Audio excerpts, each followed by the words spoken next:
कोणाला नमन केलं, काय केलं हे मला माहीत नाही. परंतु आता ते वेगळ्या पक्षातून उभं आहे, चांगलं आहे. मर्यादा ठेवून बोललं पाहिजे.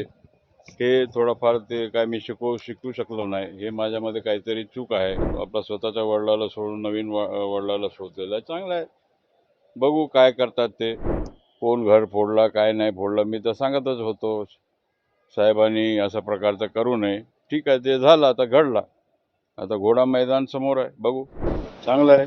नवीन पार्टी, नवीन काम हातामध्ये घेतलंय. अपेक्षा करू काहीतरी चांगलं घडेल.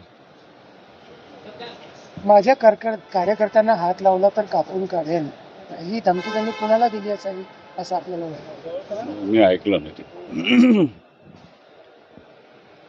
तुम्ही दुधारी तलवारीचा उल्लेख केलेला होता. मात्र ते बोलले की माझ्याकडे 10 हात आहे आणि आता मी चंडिका पण आहे आणि नवदुर्गा पण आहे. ठीक आहे, नवदुर्गा तर माझ्या घरामध्ये बसलेला आहे. एक माणूस देवी बनू शकत नाही. त्या दृष्टिकोनातून ठीक आहे, जे बोलले ते पाहू पुढे. आपल्याला काय वाटतं ते आपल्या विरोधात उभ्या राहतील? काय भावना आहेत आपल्या? एक जिंकलं माझ्या विरोधामध्ये जिंकून आला पाहिजे, इतकं अपेक्षा आहे. त्यांनी भाषणाची सुरुवात केली, मात्र आपल्याला नमन केलं. त्यामुळे ऐकलो नाही. कोणाला नमन केलं, काय केलं हे मला माहीत नाही. परंतु आता ते वेगळ्या पक्षातून उभं आहे, चांगलं आहे. शुभेच्छा त्यांच्या भविष्याकरता.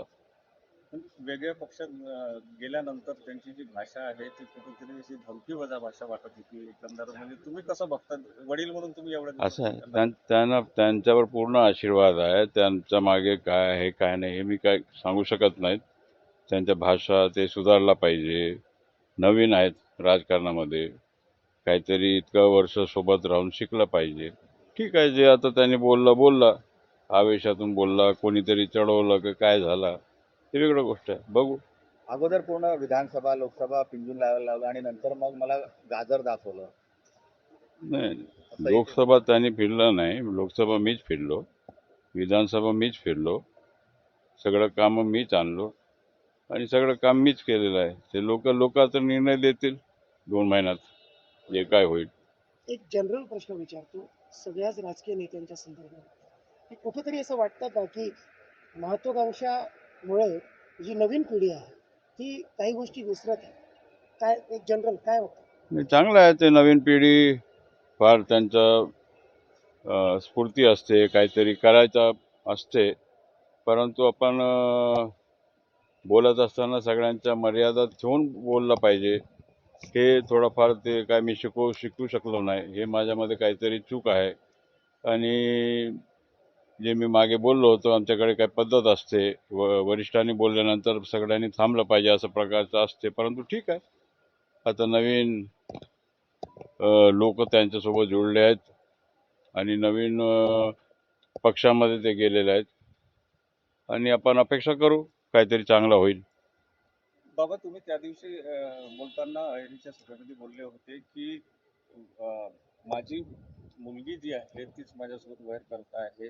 हे म्हणजे अशा मुलींबद्दल काय बोलायचं. परंतु आज त्या ठिकाणी जयंत पाटील आणि इतर नेत्यांनी म्हटलं आहे की एक बाबा जरी गेले असले तरी पवार साहेबांसारखे दुसरे बाबा तुझ्या पाठीशी उभे आहेत. ठीक आहे, नवीन वडील त्यांनी शोधला असेल. आपल्याला आपला स्वतःच्या वडिलाला सोडून नवीन वडिलाला शोधलेला आहे, चांगलं आहे. बघू काय करतात ते. आपण लोकांकरता काम केलेलं 50 वर्ष, आपण लोकांकरता हिताकरता काम केलेलं लोक. आता तुम्ही पाहिले, तुम्ही अहिरीला दोन्ही सभा, आपण इकडे आपण अहिरीला आला नसाल, परंतु पहिला सभा आपण पाहिला, आताच सभा पाहिलं. काय फरक आहे हे तुम्हाला माहित. मी कशाला जास्त बोललं पाहिजे. धर्मराव बाबा, खरं तर भाजपवर आरोप होते ते घर फोडण्यात येतं, पण आता परत आपलंच घर फुटलेलं आहे या सगळ्या राजकारणामध्ये. काय प्रतिक्रिया आहे? नाही, आता ते त्यांनी उत्तर दिलं ना, काय घर फुटला नाही म्हणून. आता घर फुटला नाही तर आता बघू काय काय पुढे आहे. कोण घर फोडला काय नाही फोडलं, मी तर सांगतच होतो साहेबांनी अशा प्रकारचं करू नये. ठीक आहे, ते झालं, आता घडला. आता घोडा मैदान समोर आहे, बघू. लग्नानंतर हा बदल घडलेला आहे असं वाटतं का आपल्याला? ठीक आहे, आता ते नवीन आहेत राजकारणामध्ये, 8 वर्ष काम केलं, मी 50 वर्ष काम केलेलं. ठीक आहे, आणखीन खूप शिकायचं आहे. 42 वर्ष आणखीन शिकायचं. मधल्या 10 वर्षाच्या काळात आपण दूर होते आणि तेव्हा 6 वर्ष मीच सगळं गडचिरोली सांभाळलं असा दावा सुद्धा करण्यात आला.